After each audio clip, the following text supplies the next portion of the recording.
My name is Tarek Abu-Jabarah, and this is my story. Today on Discovering Palestinian Intellect, the special edition of chatting with Slava the Jordanian on the Mindset Mastery Moments. Hello and welcome back. I am your host, STJ, and allow me to introduce our guest today, Tarek Abu-Jabarah. A little bit of summary of his achievements. Tarek is an electrical engineer by education and an activist community organizer by passion. He has over 20 years of professional experience working for various tech companies specializing in robotics and automation. Tarek moved to the U.S. in 2002, where he got his degree from the University of Michigan, Dearborn, and started his career in Michigan as a control engineer in automotive industry, where he helped design and build automotive assembly lines for companies like Ford, GM, Chrysler, and Mercedes.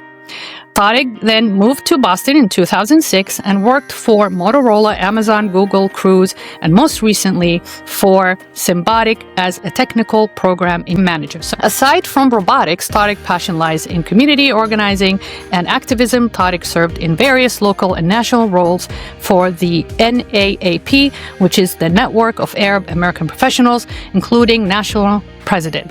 Currently, Tarek serves as the president of the Boston chapter of the PCRF, which is Palestine Children's Relief Fund, a nonprofit focused on medical and humanitarian relief for the children of Palestine. Welcome, Tarek, and thank you for coming on. I really appreciate you taking the time and contributing and collaborating to our series. Thanks. It's my pleasure to be here, and thanks for talking to me. Looking forward to it. Of course. So let's start. Since the Mindset Mastery Moment platform, we're using it to tell our story, and share with us what got you to come to the United States in 2002. Sure. I was born and raised in Amman, Jordan. Originally Palestinian. My dad is from Palestine, from Jaffa. My mom's actually Jordanian from northern Jordan, from Irbid. Grew up in Amman. And what really got me to come to the U.S. was kind of my family history, or my dad's history. My dad got his PhD in the U.S. from the University of Wisconsin, and went back to Amman and became a college professor. In 1986, mid-86, my dad took his sabbatical year from the University of Jordan and decided to be a visiting professor at the California State University in Long Beach.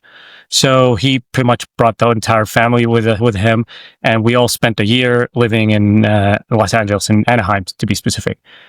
So I basically spent like second grade in the U.S. And funny enough, it's like I came to the U.S. barely speaking any English. I can understand the language, but I could barely speak it, and went back to Jordan and struggled to relearn Arabic because I'd forgotten about it and just like learned English. But since like we went back in mid-87, and I just loved that year, kept kind of that connection with the U.S., kept keeping kind of track of it and all that. And as I grew up and got close to high school and finishing high school and going to university, I started kind of thinking I would love to study in the U.S. instead of studying in Jordan. At the time, it didn't work out. I ended up doing my bachelor's degree, my undergrad in Jordan.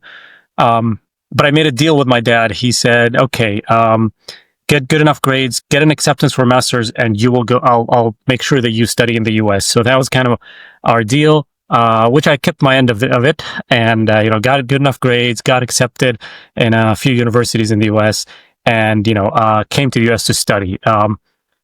For me, it was more than just like the education. There was the education as an engineer. Very few places in the world will give you a better education than the U.S. But part of it is also building my life. Like it's a life experience that I wanted to have, to kind of live on my own, live in a different country, get a higher education. And then when that was coming to an end, I kind of had a decision to make: keep studying, go back to Jordan, or look for a job. And I decided, you know what, I like this. I'm gonna stick around and look for a job and try it out. And 20 plus years later, I'm here. Boston has become home, and built a life with my wife and kids and everything. So this has kind of become home for me. So that's kind of in a nutshell, a quick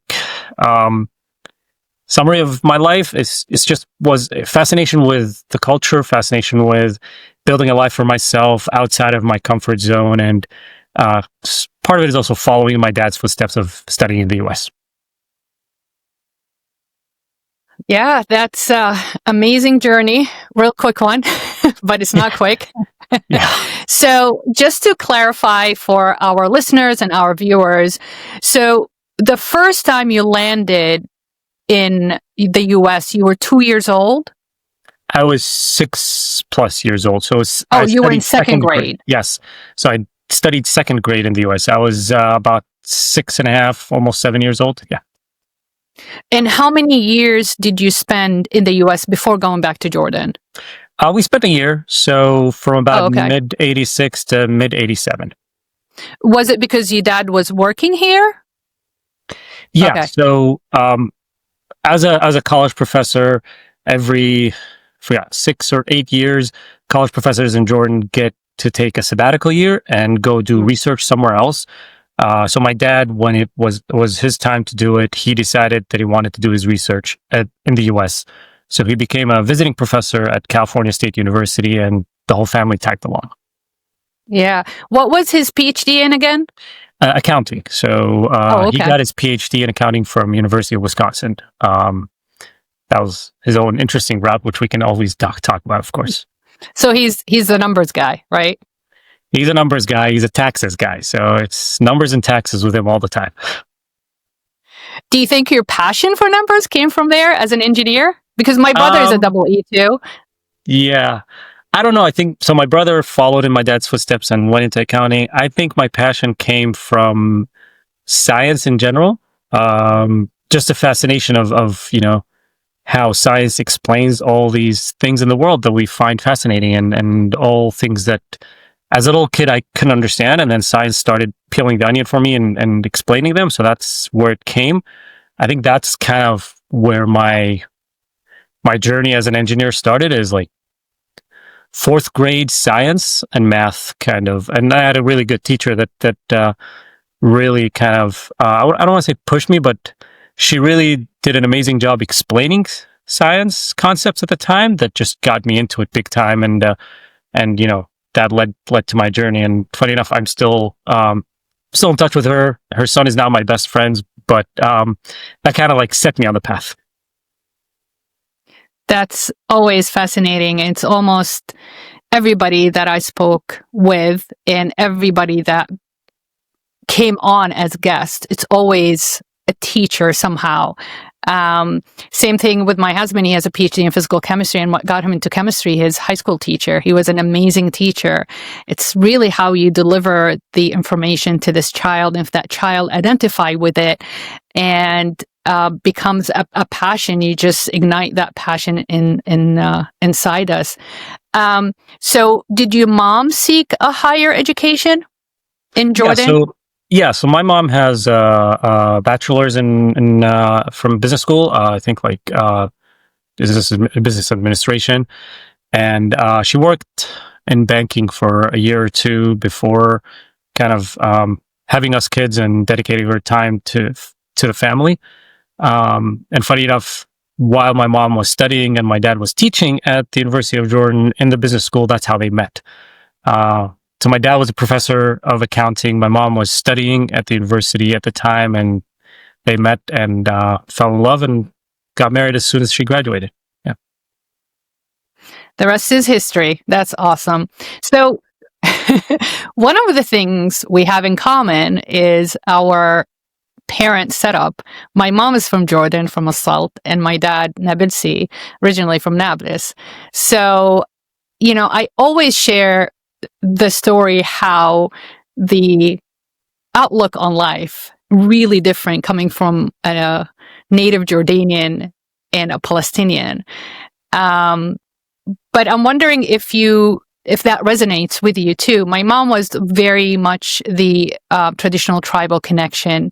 My dad, he was more the egalitarian figure in the parenting part. So, do you find that is true with the way your parents kind of, created your belief system, your value system. I mean, don't get me wrong, the values are the same. We're all Arabs, but my dad was a lot more for, he was such a feminist. Girls can do whatever they want, is equal to the boys. My mom was the same, but she had her moments, that, you're a girl, you can't do that. My dad was 100% like libertarian.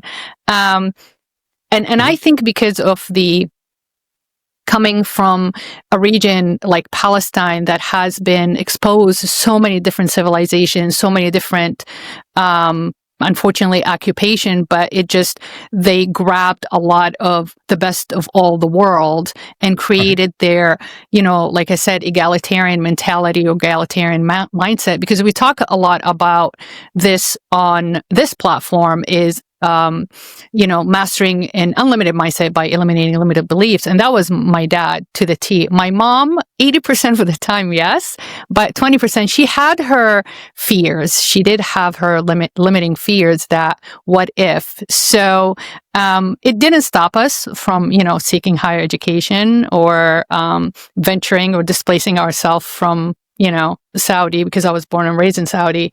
Do you find that, or your household was pretty much liberal and?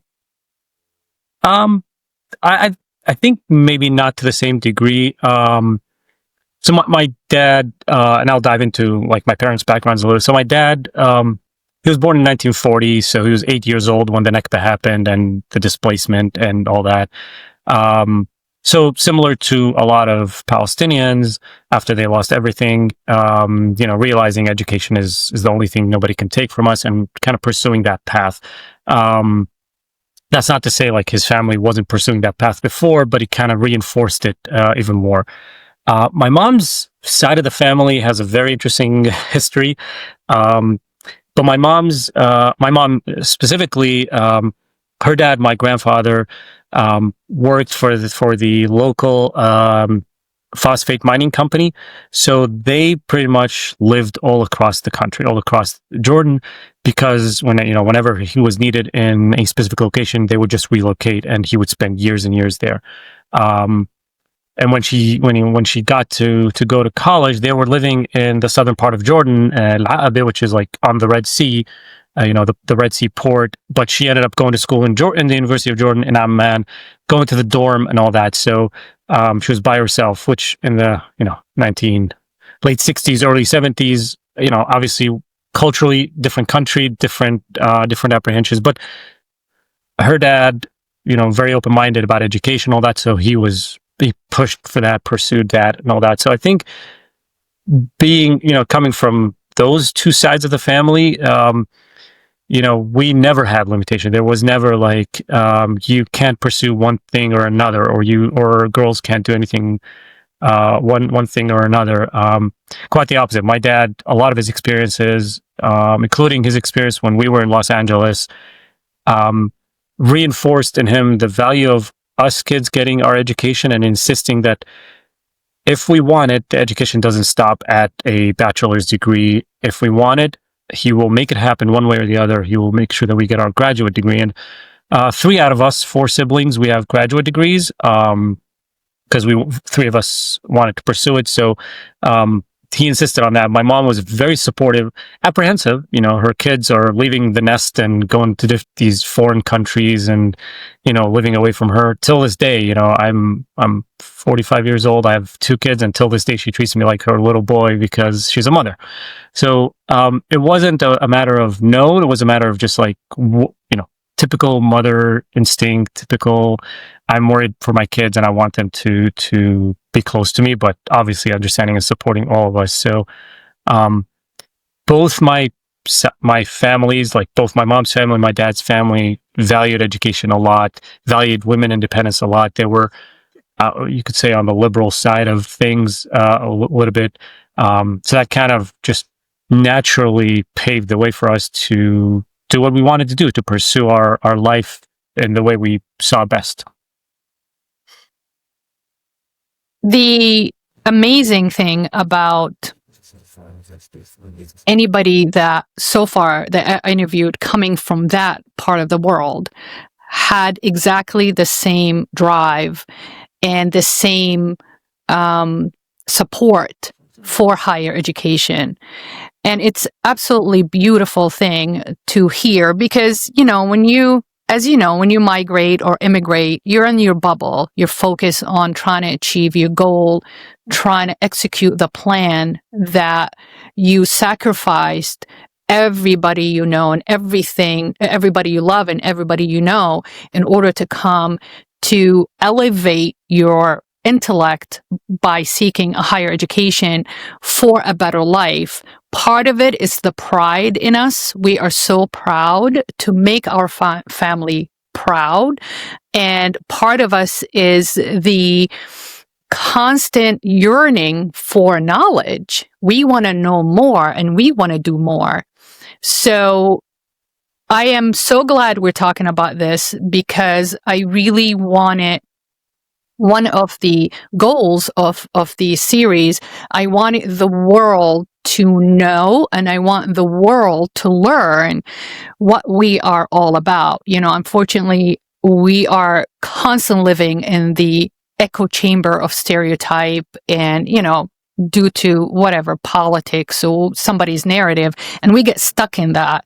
So just like any nation, just like any race, just like any heritage, we do have the good and not so good. But I really want to share with our audience and our listeners that we are more than that, and that's why my tagline on my Instagram posts and stories about Palestinian intellects, that we are more than tent living refugees. We are Palestinian intellect. Yeah, circumstances happen, and those are really unfortunate that pushed us either displace ourselves by default or by design. But we did not stop there. That was not enough for us. We don't want the world to keep saying, poor you, it's unfortunate what happened to you. I want the world to see that we went above and beyond that and achieved, first, in so many circumstances or instances, more than the average, even American. I hate to say it, but it's the truth. So all I want to do is to lay out the facts, shed a light on our stories, and have our audience judge for themselves if, are we worth the acknowledgement, the recognition, because we work as hard, sometimes harder than some of the citizens, first-class citizens, I call them Americans, that they're very privileged or they have it easy. So there is a sacrifice, and that sacrifice is worthwhile, but we definitely make a lot out of it when we don't basically quit. Quitting is not an option. Failure is not an option. Not doing anything is not an option. And I think that creates, believe it or not, the irony creates the unlimited mindset that we have that drives us to continue doing better and continue doing good. So, and you put it beautifully. My mom was exactly the same. She was not against education. My mom went to American University in Beirut, so she was westernized from college on. But it's just the motherly instinct. Why can't everybody stay together?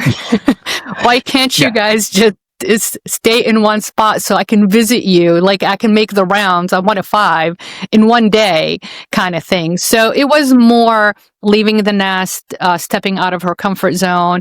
But I do believe that, assault is very Bedouin tribal tradition, customs, and that it was hard for her just to let go of that because that was her belief system. Her belief system was solidified as an adult that family stays together. It's all about family.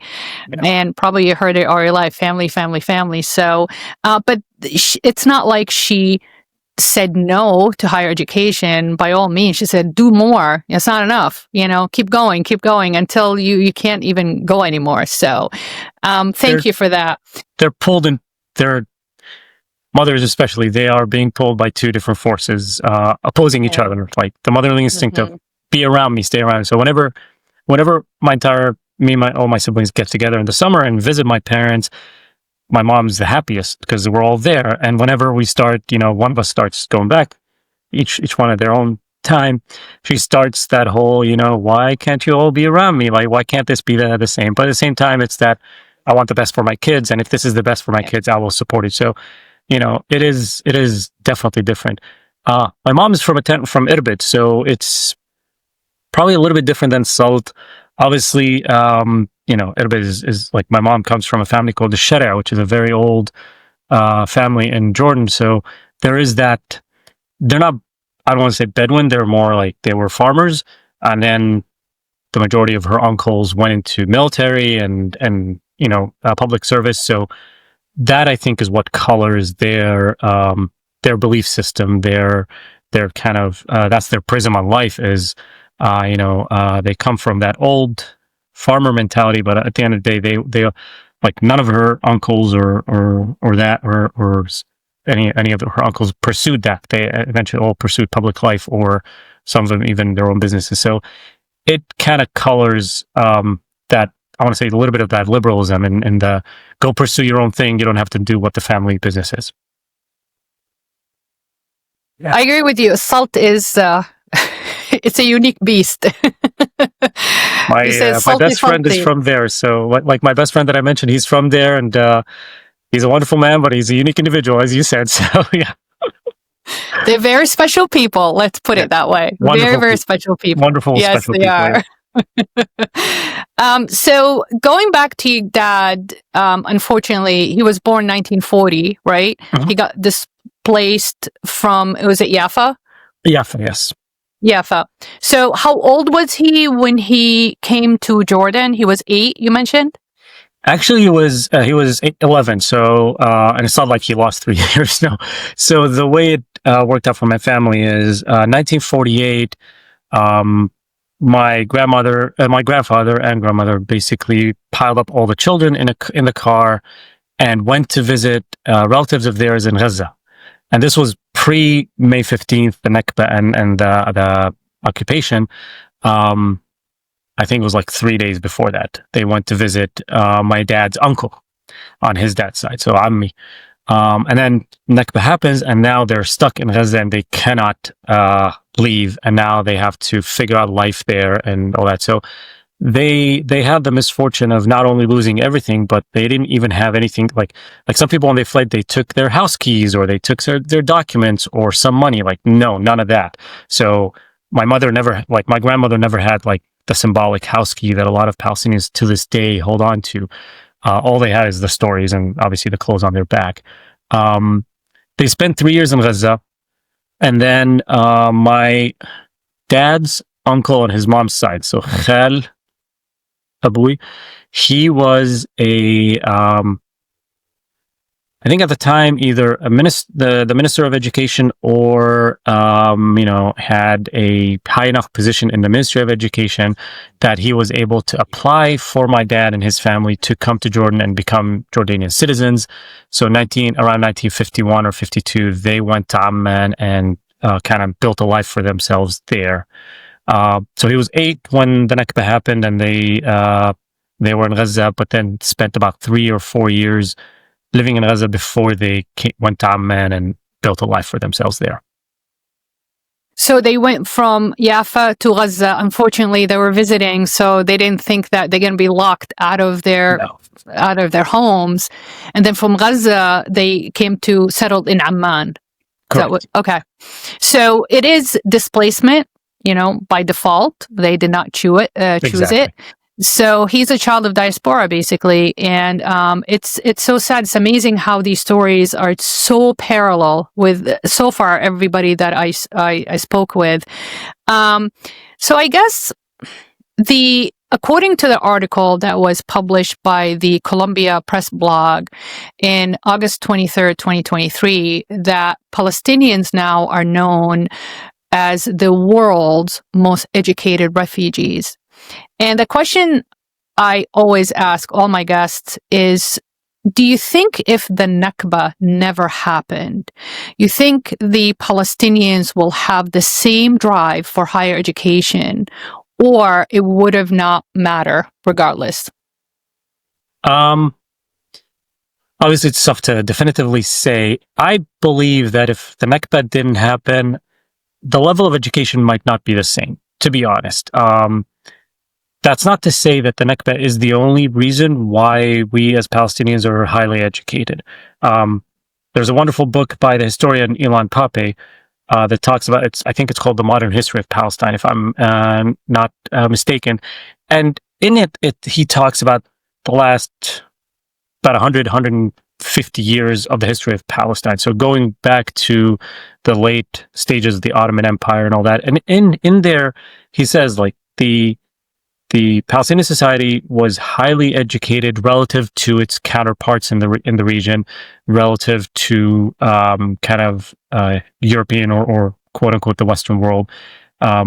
We had, pre 1948 in the 1920s, we had airports, we had railroad tracks, we had a lot of schools all the way up to high school. So the drive for education was there, and the drive for modernization has been there in the Palestinians ever, like, from the get-go. I think the Nakba accelerated that and also made that more prevalent.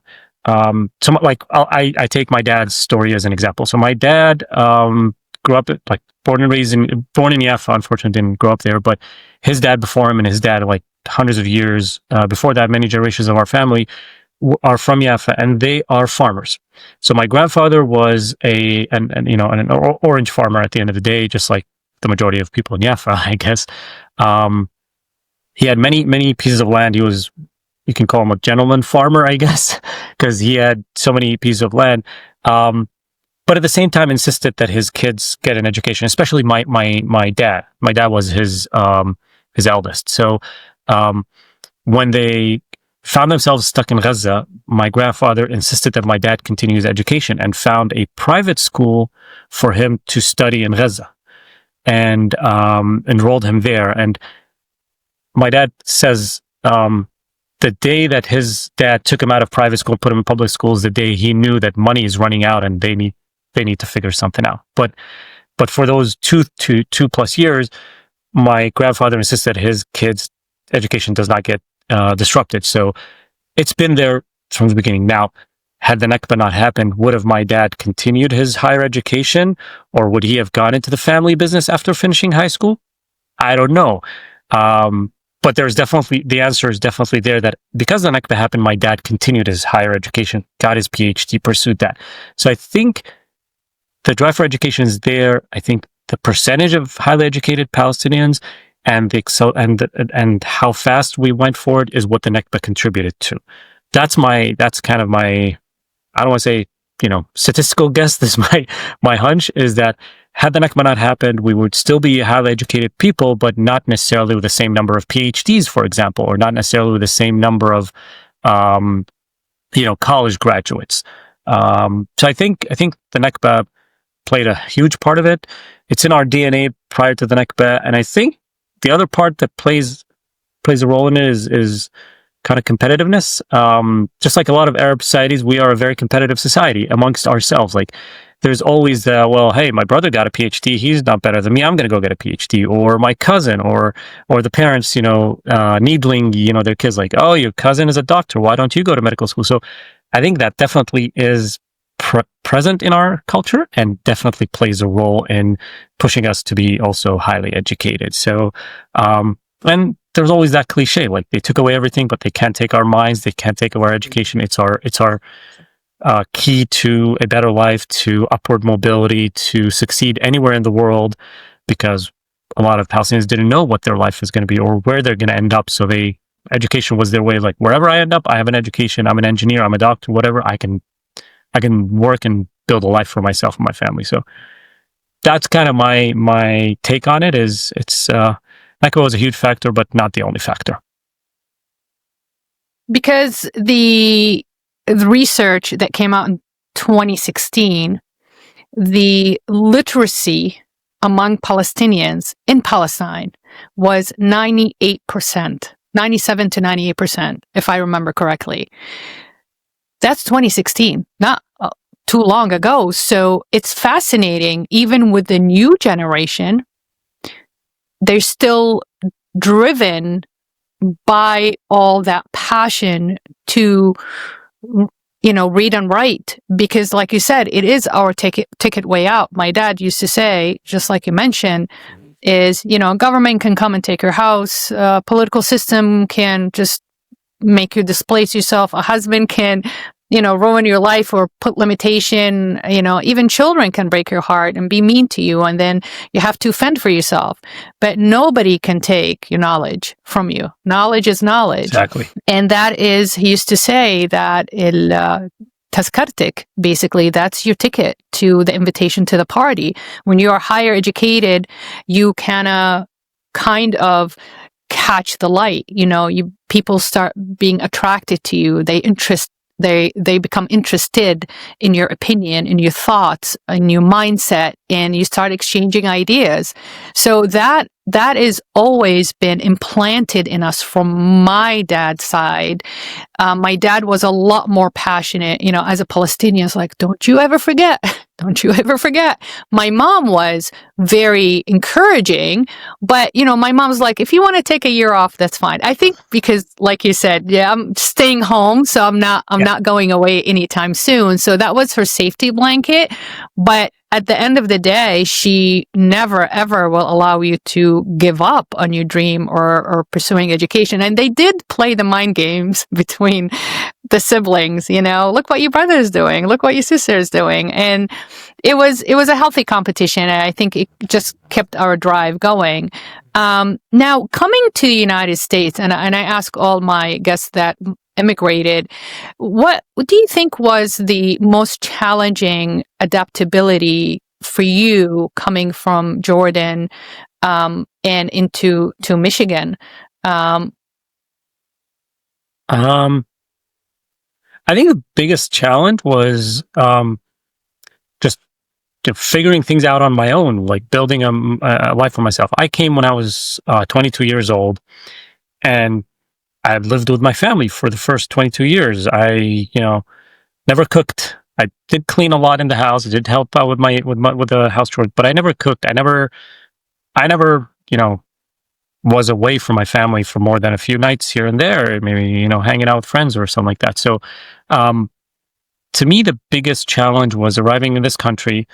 I don't know anybody. So I arrived in the Detroit area knowing literally two people. And funny enough, when I arrived, they were outside the country at the time. They're like my next door neighbors from Amman, but one of them was getting married. So I didn't even get a chance to have anybody like pick me up at the airport and all that. So figuring out, okay, I just landed. How do I go take a cab from the airport to my hotel? And the next day, how do I call my parents? Like it's little things, but they pile up for like that first month when I am still figuring out, where am I going to live? What kind of apartment am I going to rent? How am I going to make, like, how am I going to make my way from my apartment to school and all that? Because when you do that by yourself, it is definitely an interesting experience. Let's put it that way. And this was 2002. No smartphones, no, instant messaging. I think for that first couple weeks, I was literally the way I would just, keep tabs with my family. It's either, you go to the grocery store, get that calling card, scratch it off and make a call, or basically I would email my sister and she would keep me up to date on how things are going for the first 2-3 weeks. So that was the biggest challenge is, being away and the homesickness. At the same time, it kind of motivated me in the sense of, okay, like I chose this, so better not cry about it. Like you did this yourself. You can't blame anybody. If you want to go home, you can go home. But at the same time, like I'm going to make this happen. I'm going to succeed. I'm not going to allow myself to be sidetracked by anything. And, God knows this country has so many temptations and can sidetrack somebody very easily. But it was that, okay, I chose this. I'm homesick. I better make something out of it. So I think that was the biggest challenge is just navigating that aloneness, because in Jordan, and I'm sure it's the same in a lot of countries, connections make life a lot easier. Like my first bank account, when I opened it in Jordan, my dad was the deputy of the whole bank. So I just like sat in his office, signed a couple papers and went back home. Then I had to navigate, how do I open a bank account in the US? How do I deposit a check and make sure that check clears before I have to pay my tuitions? And how do I go, buy pillows and, and bed sheets and all that? So it's those little things that I found the most challenging. Once I settled in, that's like, the challenge became different. The challenge became like, can I get good grades? Can I find a good job and all that? But those, I would say, as difficult as those might sound, they were not the tough part. The tough part was the first couple months, to be honest. Everything else after that, I had a plan for. I knew how, I figured out how to go about making it happen. The first couple months was, a deer caught in a headlight, trying to figure out, how do I figure out the bus schedule? How do I get on the bus and where do I get off and all that stuff? So I think that's been the toughest part.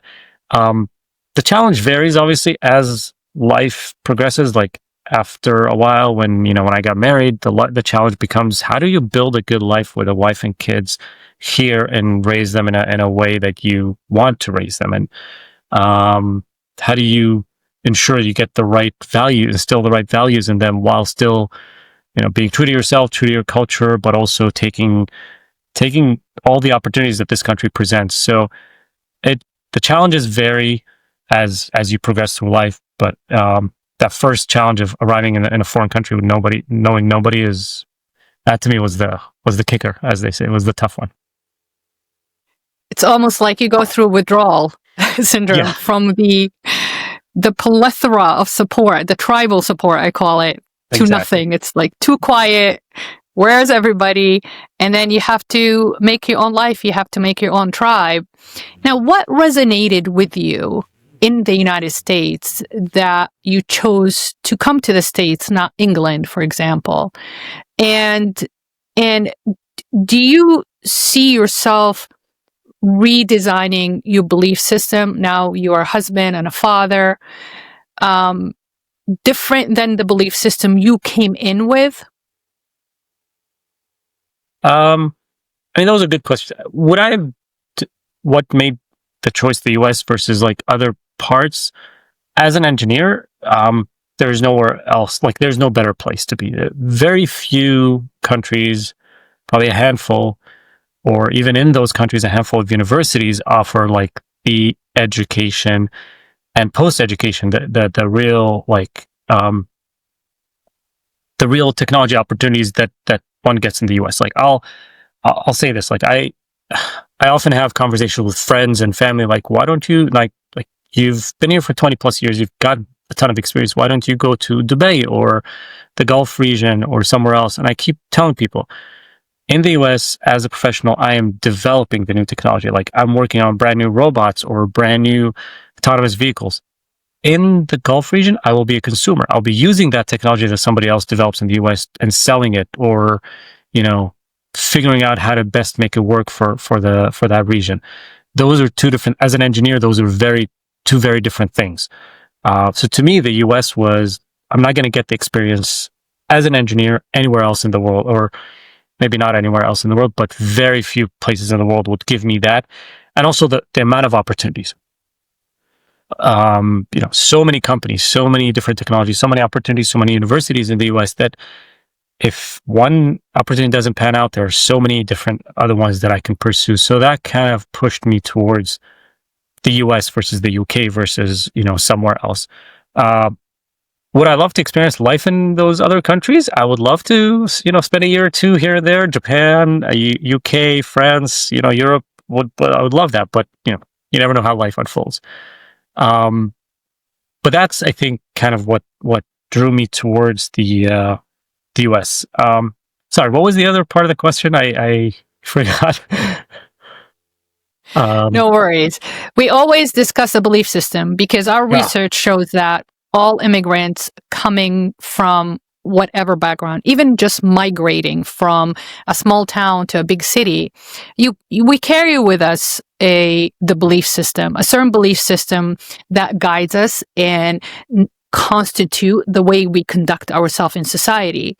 But the challenge is when you're coming from an Eastern traditional society, although, your parents sounds like they had a lot of egalitarian opinions about education and maximizing on potential. how you analyze the United States. You know, you're here in the United States because you want to maximize on the potential, and you want to be on the developmental end of the industry, not the consumer end of the industry. So we do carry that belief system with us. But I'll tell you this, I've been in this country 37 years. I was 19 years old when I came here. And just 2 years ago, something was just nagging me. There's certain things, not belief as iman or faith or religion, has nothing to do with it. Just that, almost like that tribal, traditional values that served me very, very well when I came very young. But now I'm, a seasoned dentist. I've been in the United States for 37 years. So certain things, they were not serving me as much, and I didn't wanted to cancel it, completely wipe it out of my belief system. But I just wanted to tuck it and store it somewhere and create my own belief system to have some kind of that hybrid identity.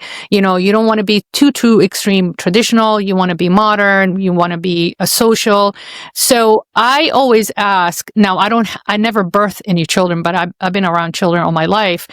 And I can't imagine not going through that process of just modifying that belief system. Now you have children that are half and half. They're American, they were born here, but also you want to keep that, lifeline still attached to Jordan and Palestine, especially the traditions. So I always wonder that, Arab immigrant parents, what they go through as far as their belief system when they start raising children, especially when the kids start school, they get influenced by their kids, and there's a lot of peer pressure, especially these days.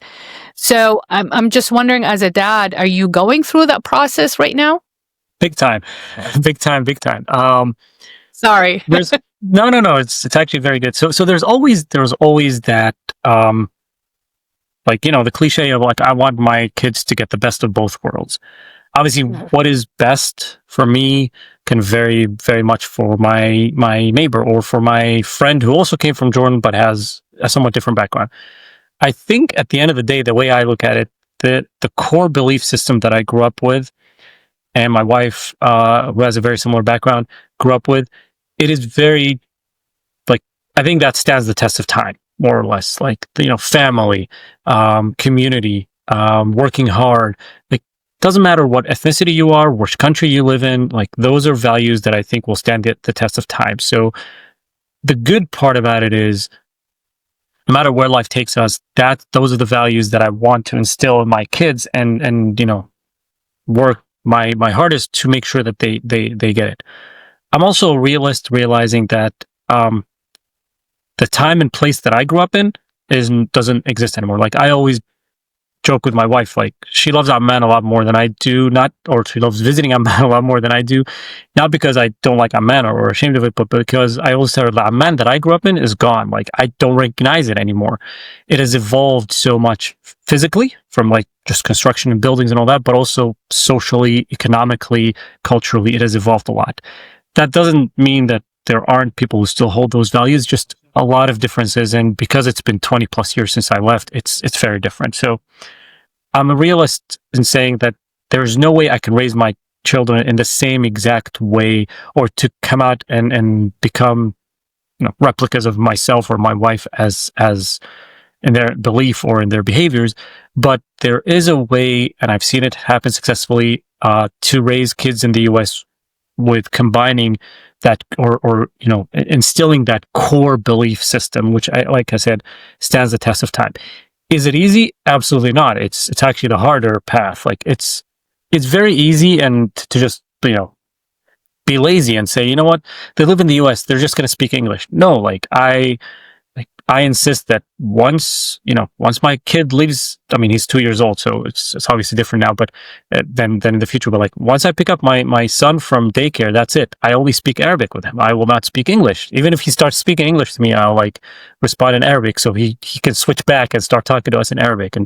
And so is it easier for me to just keep talking in English to him? Oh, obviously. Is it easier for me to just not worry about the language? Obviously, that is easier, but if I want to instill in him the same values or that core belief system, I will definitely have, we'll have work hard at it, but it's worth it, and that's kind of why you have kids, to work hard and raise them well. So that's kind of how I look at like instilling that belief system in my child. Obviously, having a village around us, and that metaphorical village of friends who share similar backgrounds and beliefs, of family that can always interact with my son, going back and visiting as often as we can, amen, and making sure my son spends time with my parents, his grandparents. That's all part of that, continuation of instilling that belief system.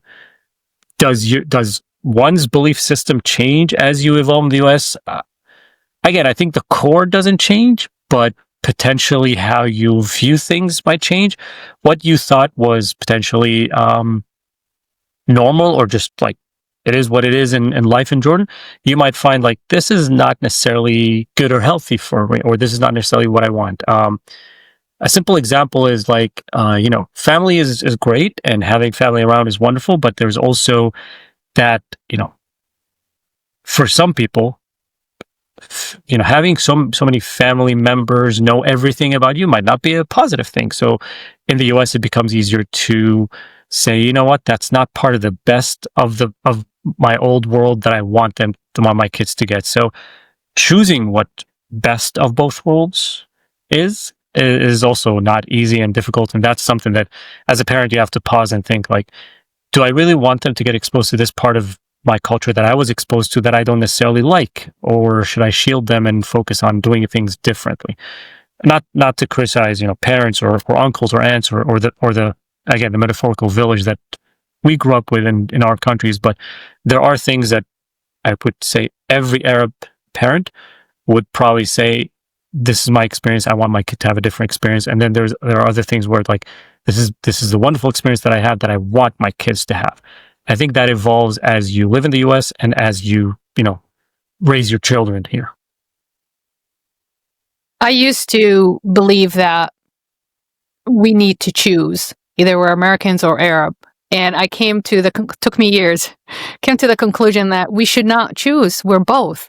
And that's a beautiful thing. That is an advantage that we have over a lot of people, being bilingual, having multicultural competency, multicultural adaptability.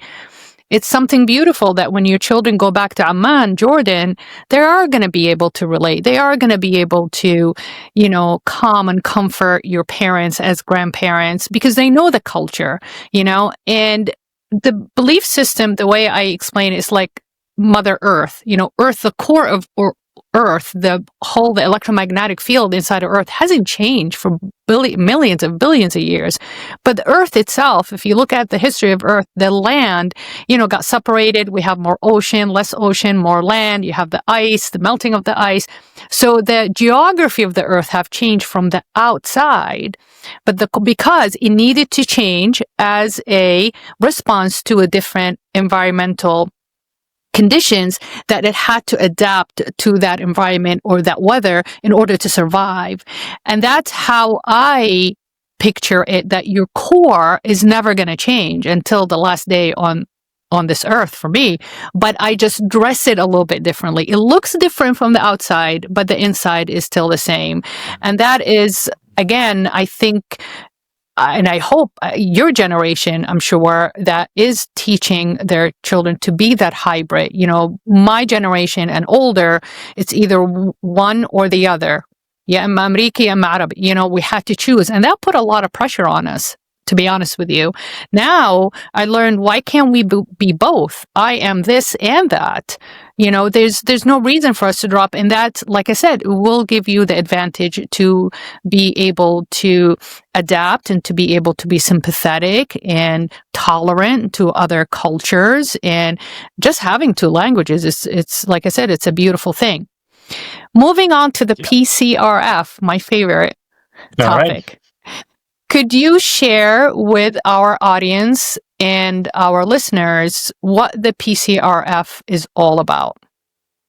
So PCRF stands for the Palestine Children's Relief Fund.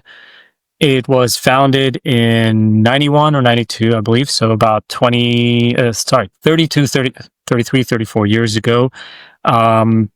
It's a nonprofit non-religious, non-political nonprofit that focuses on providing free medical care to the thousands and thousands of injured and ill Palestinian children who lack that access in their local community, be it Palestine itself or the neighboring countries and the refugee camps in the neighboring countries, mainly in Jordan, Lebanon, and Syria, and so on. Over the years, we've organized medical missions with doctors that have traveled to Palestine and the neighboring countries to provide medical care. We've brought thousands of children outside of Palestine to get medical treatment in the U.S. and now a lot of the neighboring countries as well. We've built two pediatric cancer departments in Palestine, which was a first in like one in Gaza and I think one in the West Bank. The first one in Gaza. What else can I say? I mean, I can dive deep a lot into PCRF, but we're a volunteer-based organization, and for the last 12 consecutive years, we've received 4 out of 4 stars on Charity Navigator, which is basically the highest rating you can get on Charity Navigator. So we're very proud of the organization, what we've done, and obviously since October 2023, with the ongoing war in Gaza, we've been focusing a lot of our efforts there, and we've provided over $50 million in relief for relief efforts in Gaza, which included, humanitarian aid, medical care. We've treated over 64,000 patients. We've had 7 medical missions go to Gaza. We've performed over 1,300 surgeries, over 2,500 consultations, and we have 2 field hospitals that are operating there. And we continue to provide, as much as we can, medical aid, food, water, hot meals, milk and formula for children and babies, clothing, and all that in Gaza. In addition, to our continuous operation in the West Bank, in Lebanon, with medical supplies, with treatment. Right now, I think we're expanding the pediatric cancer center in the West Bank to be able to treat more children. So that's in a very quick nutshell what the PCRF does. Obviously, I'm happy to we can dive into the various exact programs that the PCRF does, but that's an overview of the history and what PCRF does. Now, when did you got involved? How long you been president? President, about a year. Involved as a board member for the PCRF Boston chapter. 7, 8 years now. And then volunteering probably 2-3 years before that. So I would say about 10 years I've been involved with the PCRF in one way, shape, or form. And do they have chapters? Is it only the United States or international? International, we do have chapters. I think there's 1 or 2 in Europe. I know about the one in Italy. I believe there's another one in Europe, and I think we recently have one in Dubai that we started. So there are international chapters. Obviously, the U.S. is the biggest presence in terms of chapters. We just have a child that left Palestine to go to Australia for treatment, which is a new frontier for us, I guess. We've never sent children to Australia. So we have a lot of connections, a lot of support system across the world, and we try to tap into that, whether it's an official chapter or a support system that we have and friends that will help us out. No, I do follow you guys on Instagram, and I do tag you a lot. I did create the What Cop initiative, What About the Children of Palestine initiative, and that was originated after October 7 because to my surprise, I looked into a lot of U.S.-based awareness organization, and there are a lot, Children of the World, Children of Famine, but nothing specifically about the children of Palestine, not as an organization or donation or fundraising organization, just an organization to raise an awareness that, if you agree children's our future, if you agree that, the kids are suffering, or we have 140 million orphans in the world due to war zones. What about the children in Palestine? Why are we turning a blind eye to what they go through every single day, how they walk from home to school in these, restrictive, circumstances, environment, conditions, and also resources? So I've been very impressed with your efforts, and like I said, I follow the updates and the news, and I get so excited when I see a hospital getting built or a supply support that reach there, and you can see, the kids are so happy to get that support. So I would love, as a the Middle East and North Africa ambassador of the MM360, probably Dr. Alyssa White is listening, movement, to be a patron for the PCRF. I would love to do that, and I want to talk to you about in detail. I know I mentioned it to you before, but I just have to figure out the logistics. And what we would like to do is to spread an awareness and advocate for the PCRF within our movement, because most of our movement is in Africa, very, very strong presence in Africa. South Africa has an amazing resources, amazing hospitals, and amazing professionals, doctors that can really help a lot. And of course, our, brothers and sisters in North Africa, that, we can actually spread that awareness for the PCRF in a different market. But also, at the same time, to bring that awareness. I mean, I'm sure a lot of people don't know you guys exist. So how could anybody, of course, there's a website, but what's the best way if any of our listeners or, audience, our viewers wants to reach out to you guys, whether volunteer or donate? Two ways. Best way is go to our website. It's www.pcrf.net.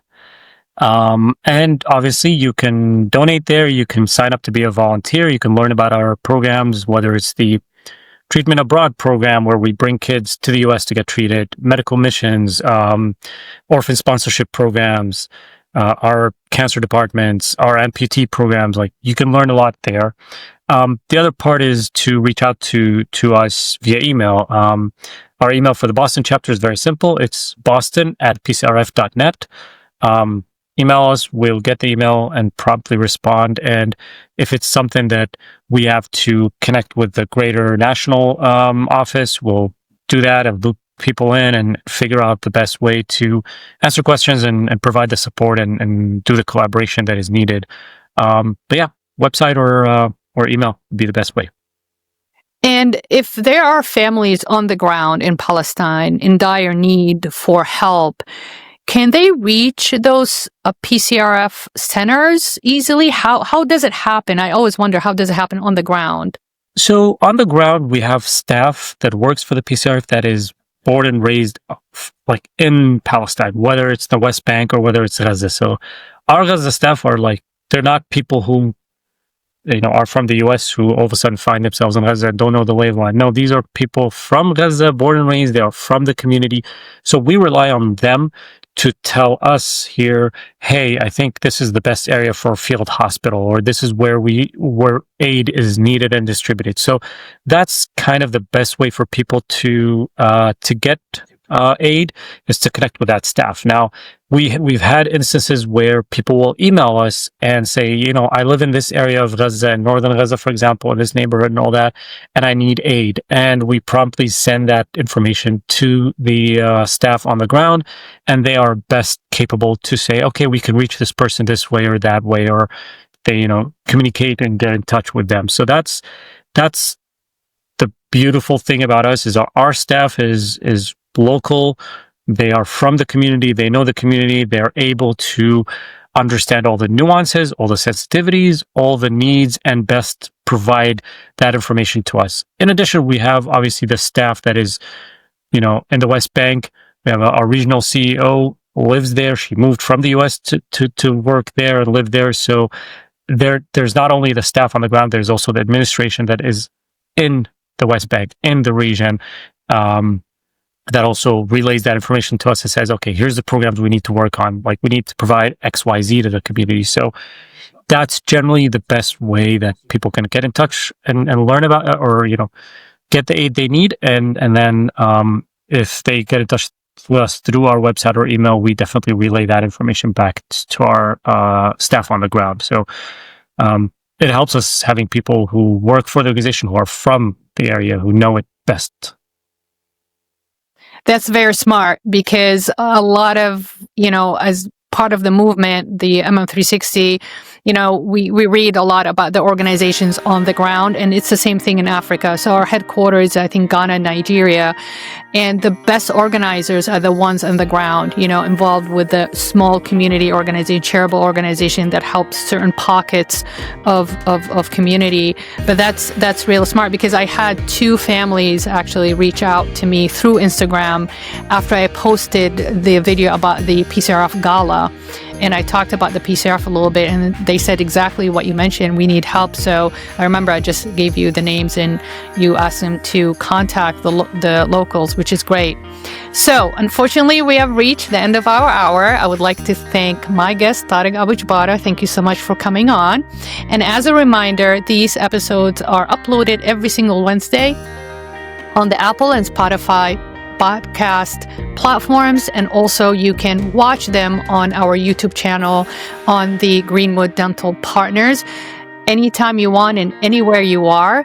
And please, if you are interested in helping, like Tarek has mentioned, you can always email them, and they do absolutely beautiful, beautiful work, and I'm so proud of it.